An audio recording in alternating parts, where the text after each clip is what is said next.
I'm pretty much done. I just needed to, I needed to have some alignment going on. Yeah? Yeah. Are you chaotic evil or chaotic neutral today? Chaotic neutral, I think. Are you sure? Yeah. Okay. Yeah. I'm feeling as well disposed to the world as I ever do.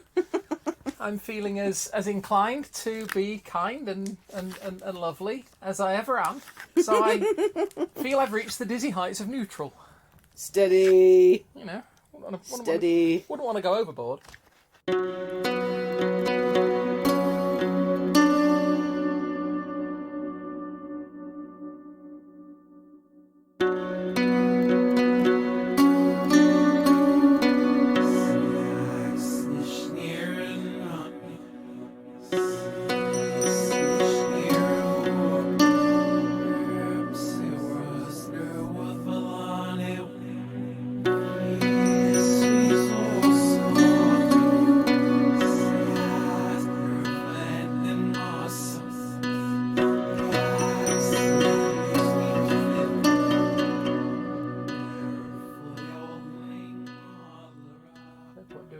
Clicking two fingers at once, isn't that just confuses things? What else are you going to click a finger against to make a noise? No, I mean 4 fingers at once then. Like that. Olé! Hello. Put Spenny's in knapsack, exit stage left. You leave my maracas out of this. I will do that. Anyway, moving on. Thank you. It feels solid and unusual. Welcome to my world.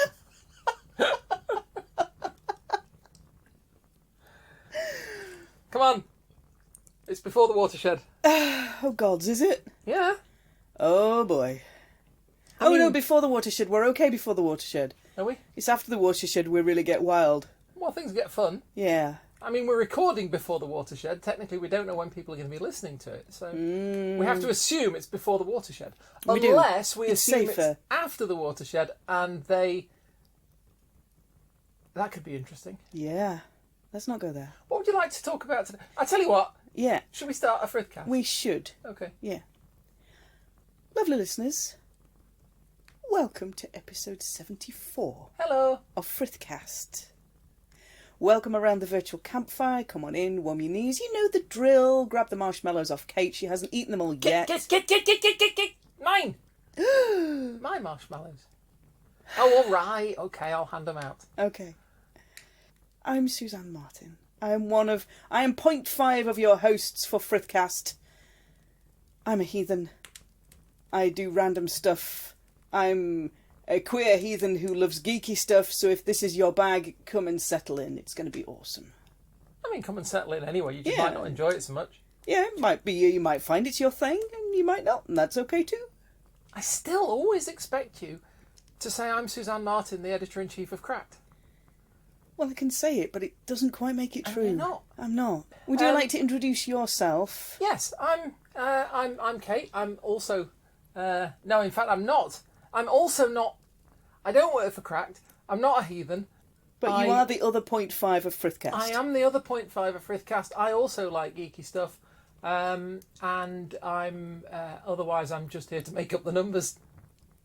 Everything's fine, lovely listeners. It's true. There's not too much rum in that coffee. Okay.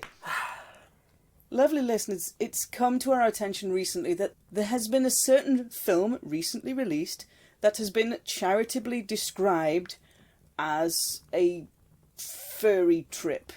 Rise of Skywalker. No, the other one. I'm struggling. What film could you be talking about? Really trippy. What fur-based, animal-related films have there been recently where I've seen several people... Go arg my eyes. live tweet them, Yes. the movie. Yeah.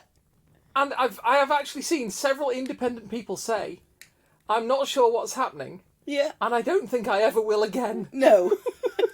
That one. That film right there. We are, of course, talking about... I don't know why I'm leaving these pauses. Oh. It's I'm doing the drama like they do on the dancing competition. Oh, you need one of them wee drones in here then. Oh yeah, you do, don't you? Yeah. I am of course talking about ...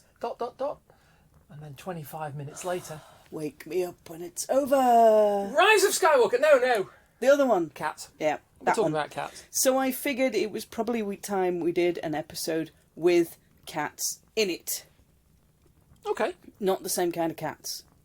So, we're not talking about cats with human feet. Nope. Human, basic shapes. Nope. Especially in certain areas. Uh-uh. And we're not talking about cats where the fur comes off at the wrist because they've forgotten to edit in the... No. Okay. Not that kind of cats. All right.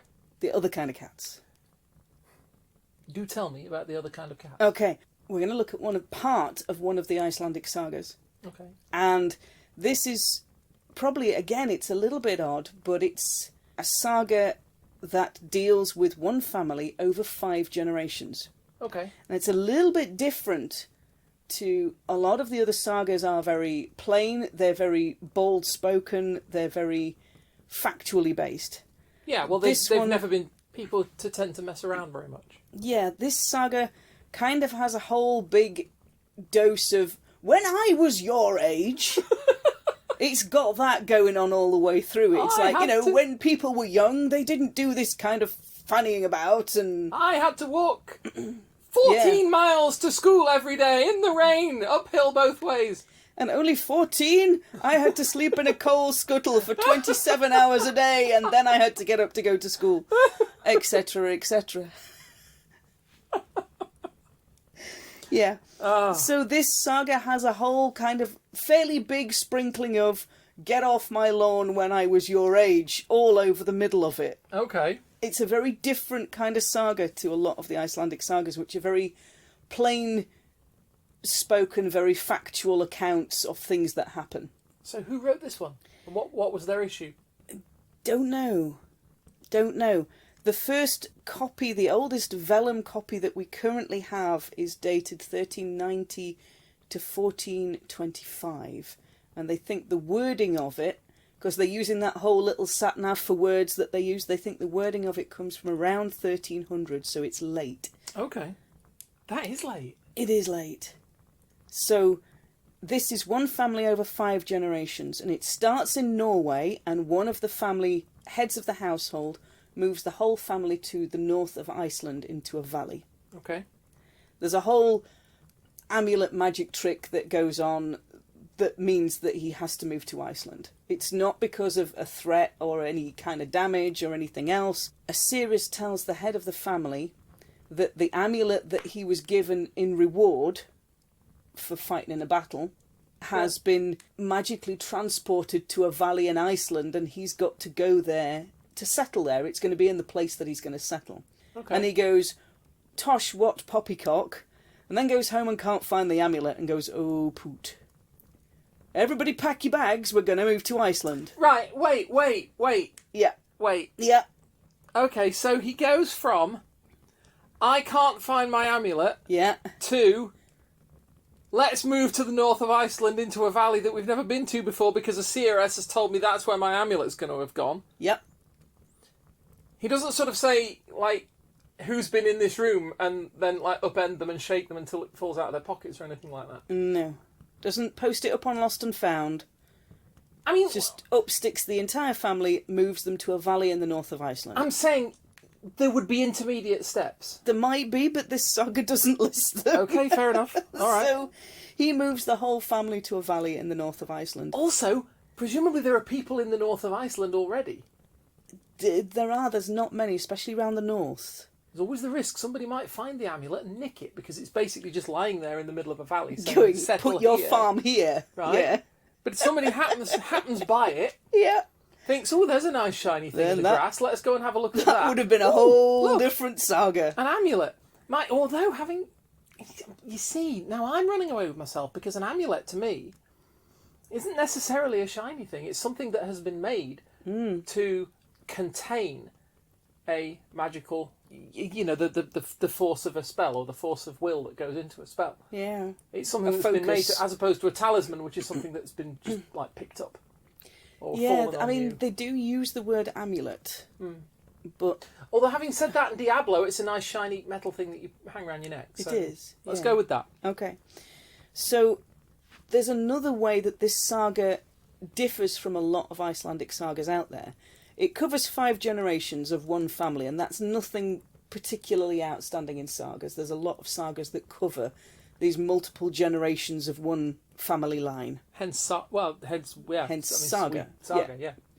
So that it covers 5 generations is not unusual, but what is unusual is that all 5 heads of this family are chilled out dude bros that just kind of settle. They're peaceful, they're prosperous, they get on well with their neighbours, they don't do anything loud and daft and brash and get themselves killed. Well, this is good. They're all chilled, all 5 of them. That's fair enough. I mean, you don't... Yeah, not doing anything loud and brash and getting yourself killed is... Yeah, they're all well respected, they're good... all described as good men. Okay. And, you know, there's a very much a focus on honour through this saga. And what it does. The middle one of the 5 is a chap called Thorstein. Okay. Now, there's been a Thorstein 2 generations before, and this guy's actually named after his grandfather. Right.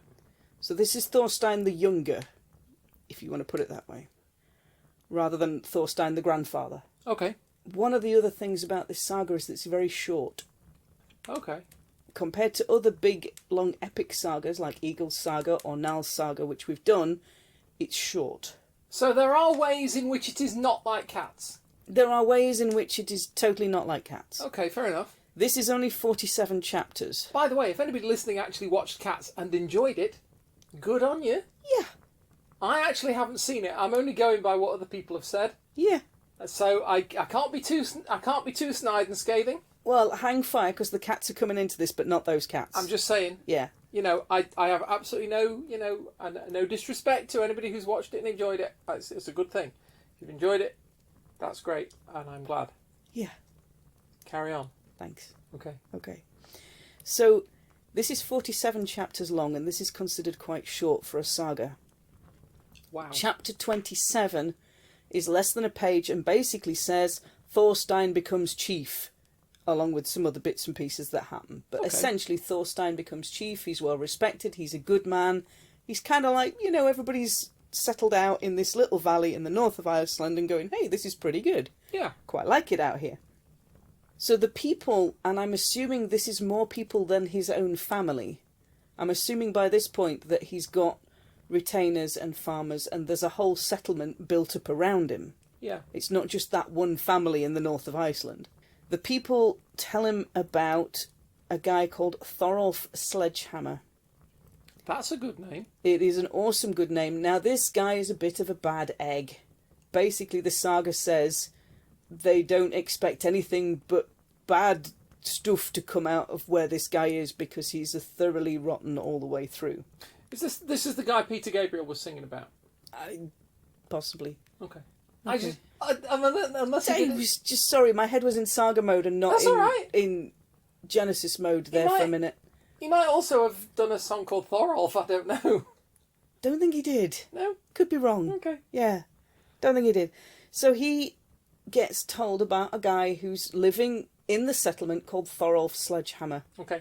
Who is thoroughly in with the goatee of doom, and he's well out there with the mirror universe kind of wahaha, I am evil evils. A thoroughgoing villain. He is a villain. A villain. He is a villain.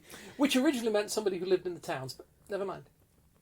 Now I'm confused. He does kind of live in the settlement, but he's a total bad egg, basically. Okay, fair enough. And I dislike him already. He defends his house with 20 cats. Hence the name Sledgehammer. What? I know. 20 I know. All right, 20 cats. 20 monstrous cats. Oh, monstrous cats. Most of whom are under the influence of witchcraft. You see, you didn't set... I don't know, basket weaving? Yeah. Cake baking. Origami. Yeah. Oh, you mean witchcraft? I thought you meant under the influence of witchcraft. Oh, that was bad. I thought so. Bad. I thought I might get away with it until about halfway through, and then I thought, no, this isn't going to work. It's not going to work, but I'm going to have to go for it anyway. Too late. I've got to lean into it. Divert. Oh, never mind. No, initially, right, okay, monstrous cats, under the influence of witchcraft. Why, he's called Sledge, never mind, go on. Yeah. He's not called, like, Mr. Mistopheles and 20 magical mistress cats. Bomb Ballerina turn up? Don't do it. Okay. Don't do it. The less you mention about Total Snacks, the better. Oh, dearie me, no. No. Do not go there. I'm not going there. Don't go there. So, Thorolf is the bad guy. So he stood there like, ye Viking Pokemon trainer, 20 big, massive, monstrous cats outside his house. We were set upon by like 5, 10, 50 20 big, large, big huge, cats. Huge, big cats. Yeah. And then this wee little one at the front starts going, midnight. No, it doesn't. Not a sound from the pavement. We're going to get sued. Yeah, we probably are. We're either going to get sued for singing the song, or we're going to get sued by the listeners for singing the song. No, your singing is beautiful. Thank you. So, Chieftain Thorstein says... Also, I thought that was memory. It is. Midnight is the same song. Yeah. Carry on. Okay. So, Thorstein basically says that all the men of the place are telling him is true. There's a guy, he's a bad egg, he's got 20 monstrous cats, mostly under the influence of witchcraft, and he says it's not easy to deal with this man of hell and his cats. Hell, H-E-L.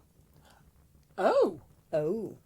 Ah, but this is quite late on. And then he says, I'll spare my men that. So he's basically kind of reframed the entire idea. He doesn't want to go and attack this guy because he's got 20 monstrous cats on his side and it's not going to end well, to, I'm going to be a good chieftain and spare my men that fight and not take them there in the first place because I'm concerned for their safety. Okay, and nothing at all to do with the fact that I might get set upon by 20 monstrous witch cats. Yeah, so... Oh, that's a new ship name. 20 monstrous cats. Monstrous witch cat. Monstrous witch cat. I'm definitely calling my next ship that. Sorry. So Thorolf, bad guy, is inside his house, realises that he's got visitors coming, doesn't like this idea. On account of being a bad egg. On account of being a bad egg. I'm not saying, you have... And the saga not says... liking visitors makes you a bad egg. I'm just saying he's a bad egg, so presumably he's going to dislike people. Carry on. Well, it does say he could never abide the company of good men. Oh, yeah, there you see. Yeah. So he says, I intend to have my cats take care of this. I'm going to put them all outside in the doorway, and the men will be slow to gain entry with them defending the entrance.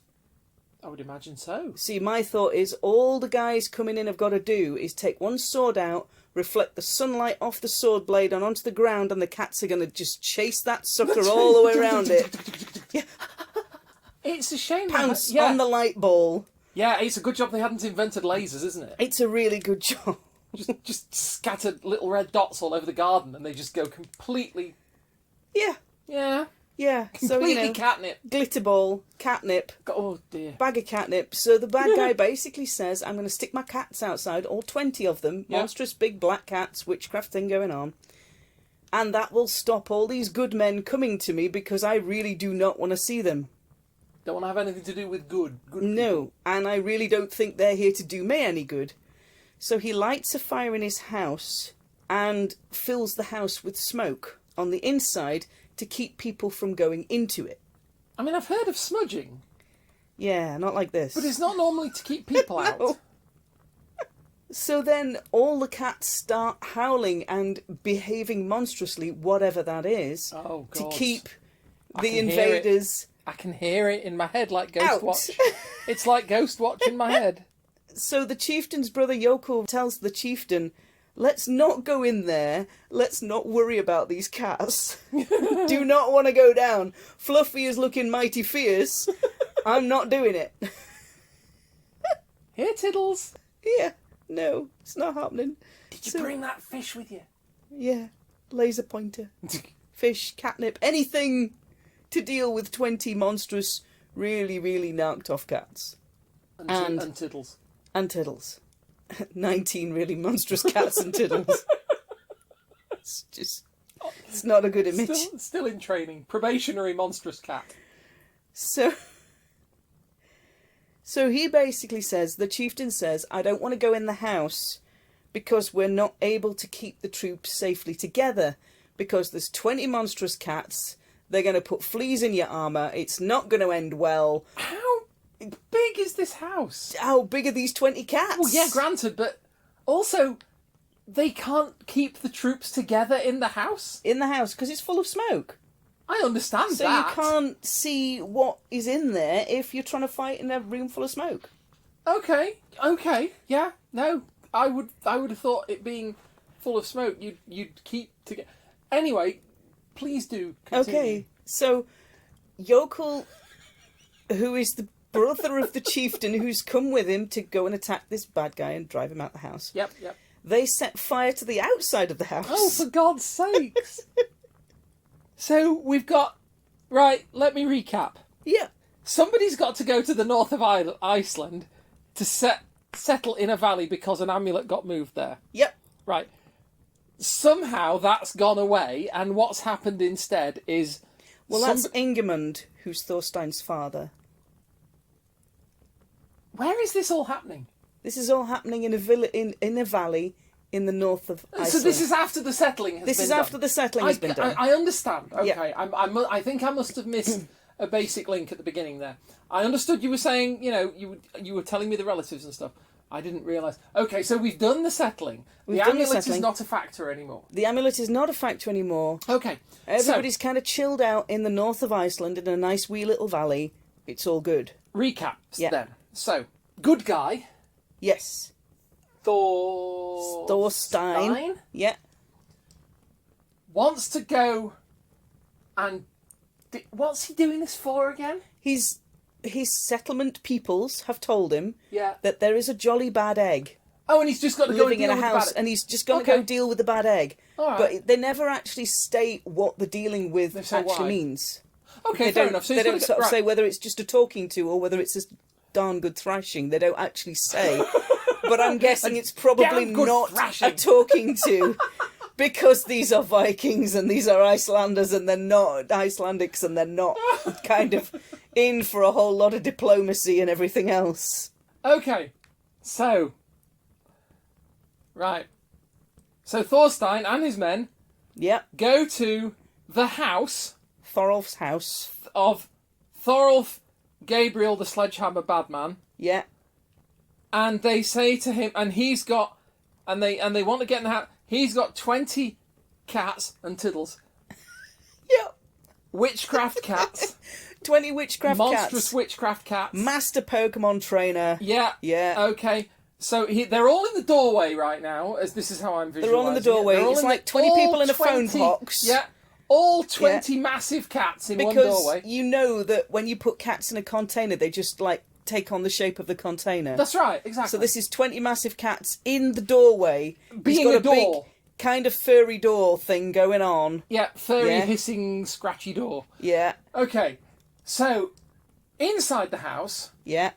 Thorolf, the sledgehammer guy... Yeah. Has started smoking out the inside of the house which he is currently in. Yeah, he didn't really think that one through, but yes. Right. Yeah. In order that the people who are outside in the fresh air should not be able to see. Yes. Right. This is the logic of it. Okay, yeah. so... Yeah. So, tactics now. Mm-hmm. The inside of the house is full of smoke. And a cat door. The doorway's full of cat. Yes. Peter Gabriel's in the house somewhere. Uh-huh. And we need to get in the house, so we're going to set fire to the outside of the house in order to make the outside fresh air all smoky as well. Technically, yes. Please go on. Okay. So, Yokel, who is Thorstein, the attacking chieftain's brother, says to him, let's set fire to the outside of the house. So they grab a brand and they set fire to the outside of the house. Because sense, yes. Yep. Strategy. Because sense and strategy. So... Or perhaps I should say, catagy. That was bad. Yes. So, Thorstein says, right, let's see what he's going to do now because we've set his house on fire. Yeah. With his yowling cat door and he's inside full of smoke. He's like, oh, pants, my house is now on fire as well. And I can't get out my door because it's full of my cats. It's full of my cats. So Thorolf, who's inside, thoroughly bad egg, leaps out with 2 chests of silver. Do you know the weirdest thing that's going on at the moment in my head? What? Right. This is in 1300 and something. Yes. Or at least the story's being written down in 1300 and something. We're in a valley in the north of Iceland. Uh-huh. Why then is my brain filling in all the detail and making this house look like a sort of late, early modern English thatched cottage in a garden with carefully tended hedges around it and a little tree in the corner? I don't and a little know. garden path going down to a gate at the... Why is my brain doing this? I don't know. Does it have a wee pond going on with goldfish? Probably. If I went round the back, I'd probably find one. Okay, yeah. I don't understand. The chieftain It's got a basically Viking living in it. gets through the garden gate, goes up to the thatch and sets it on fire. So there is thatch. There's a house that he sets on fire. Tell me, can we just pretend there's thatch? We can pretend there's thatch. Thank you. That way the disconnect is not quite as stark. Okay. Oh God, now I've got Starks in there as well. Don't do it. That never ends well. Don't do it. So Thorolf, completely bad egg, leaps out of his smoky house of cats. Yeah. With 2 chests. Smoky house of cats. With 2 chests of silver. Okay. And makes with the running. With 2 chests of silver. 2 chests of silver. My God, he's good. Yeah, he's very good. Okay, so I can see him. He looks like Obelix. He looks like Obelix. He's carrying 2 chests under his arms. Like that. It's just... And his feet are doing that Roadrunner thing. Yeah. So one of Thorstein's straight out men... the garden gate. One of Thorstein's men, a Norwegian man, runs after him.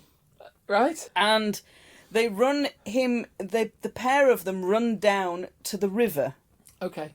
Thorolf basically stops, and it says he comes to it's usually translated to a place of a deep hole or a mire place or something else down by the river.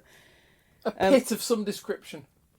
Yeah, Thorolf then grabs the nearest pursuing man, this Norwegian guy. Mm-hmm. How he does that, carrying 2 chests, I do not know, but he does. Third arm, grabs the Norwegian and says, "You want to have a race against me, but now we can go together," and jumps into the mire or the hole so that they both sink and neither of them come back up again. Oh, crikey, that's dark. Yeah.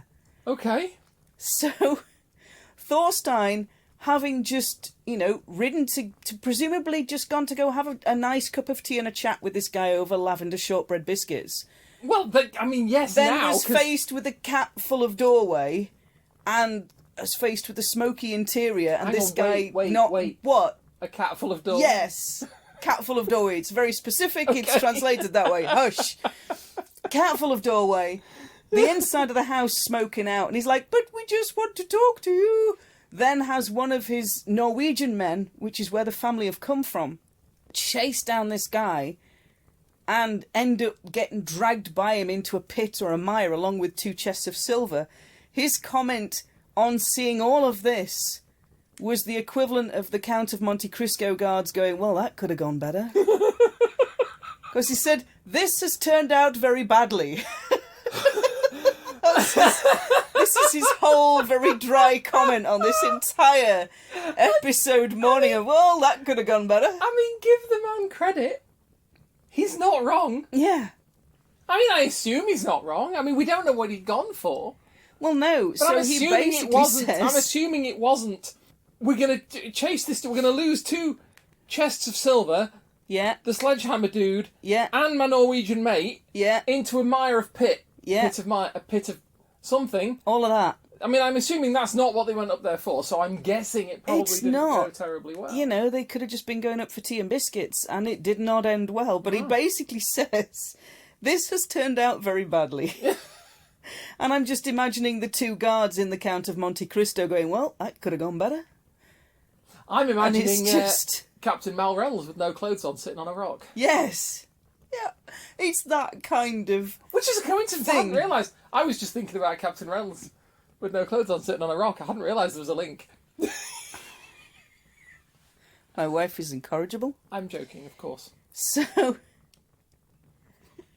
he basically says, the chieftain says, well, the rest of the bad guy's treasure will give it as compensation to the family of the guy who's been dragged down into the mire. Okay. So we can give them something. Okay. And it kind of ends this chapter by saying that the place where the bad guy's farmstead stood, that has now been burnt to the ground, all the smoke's dissipated, all the cats have presumably stopped being a door. And gone back to dissipated hell. Being cats. Or maybe maybe they've turned back into stone like the terror dogs in Ghostbusters. Yeah. They basically, it says that cats are always sighted around this area, and it's an ill-fated sight. Okay. So, you know, people don't kind of want to go near it after this episode, and they don't want to go there, presumably. Well, no. Because of sorcery and evil. So, and werecattery. It's quite a short saga, but it's a very different kind of saga to a lot of the other ones that are out there. So that's it? That's the end of chapter 28. That's that little short story episode about what they do with Thorolf, who is bad guy, evil doppelganger twin goatee. What they do with him is the whole of chapter 28. Because you've just said doppelganger. Yeah. So the guy who went into the pit, pulling the Norwegian after him, was not... No, I mean like doppelganger as in Mirror Universe. Oh, I see. That kind of... The evil twin thereof. Goatee spot beard. Yeah, he was... Thorolf goatee beard, basically. Okay. Where he was saying things that, you know, he was being a general bad egg. Yeah. He was the one who dragged the Norwegian in, so he was the only one living in that farmhouse. He'd stolen from a load of people, so they went, that could have gone better, but at least we've got his wealth, and we can redistribute that out amongst the community, presumably minus the 2 chests of silver. The 2 chests of silver that and the he poor took Norwegian down with guy. him, and the Norwegian guy that he took with him as well. So he took his chests. Mm-hmm. He ran away. Yep. He got to the river. Yeah. And he just went, sod it. Yeah. And just jumped in the thing. Yeah. Wow. Taking somebody else with him. Okay. So that's grim.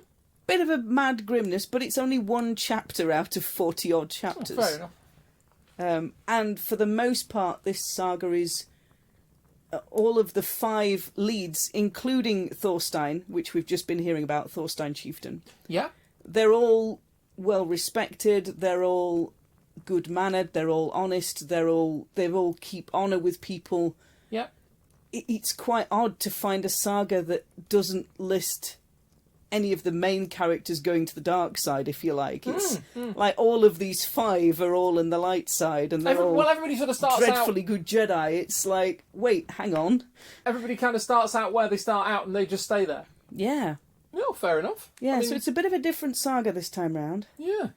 As per usual, we will throw some links into the description if you want to go read that chapter of this saga for yourself, or you want to read the whole saga, bearing in mind it's quite short. It's quite a good one to get your teeth into to start reading the sagas. But it's still got, like the sagas we've touched on before, a lot of names and a lot of connections. 20 screeching demon cats in a doorway.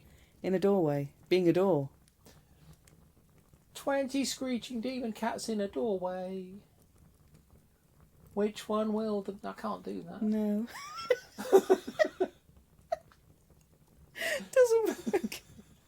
So we're going to leave you with the image of 20 screeching cats in a doorway, lovely listeners. I'm walking backwards for Christmas. Sorry.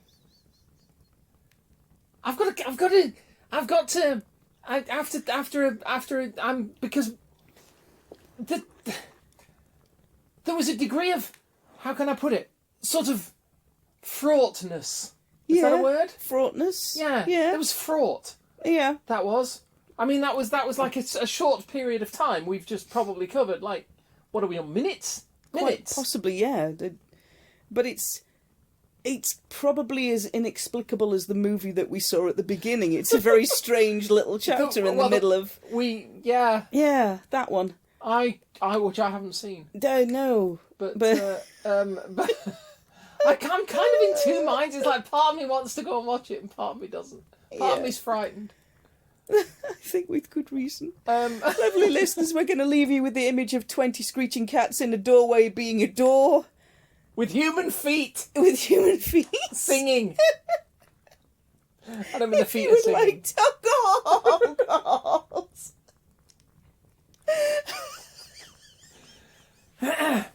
What Suzanne was going to say just then was... I ain't got nobody to go with. If you'd like to find us online... I got rhythm, I got soul. No, like shoe soles. No. Oh, dearie me. Was that really bad? Okay. Oh, no. Okay, fine. That was bad. Apparently that was bad, lovely listeners. I get my coat. If you want to find us online, you can find me. I'm Suzanne Martin. You can find me on Facebook under that name, or you can find me on Twitter at Geetha in Jeans. And if you want to find me for some reason, you'll find me on Facebook as Kate Coldwind, and you can also visit me at my terrible website, blog thing at glassrain.net. You're welcome to come along and drop me a line there if you want to. Come and say hi, come and drop us a friend request. We kind of like talking shop. Just come and talk to us about stuff. It's all good. Yeah. And we will. We can actually talk about things that make sense as well. Just not in these podcasts. Not in these podcasts. Apparently. Lovely listeners, we will talk to you all next time for episode 75. See you then. Bye. Bye-bye.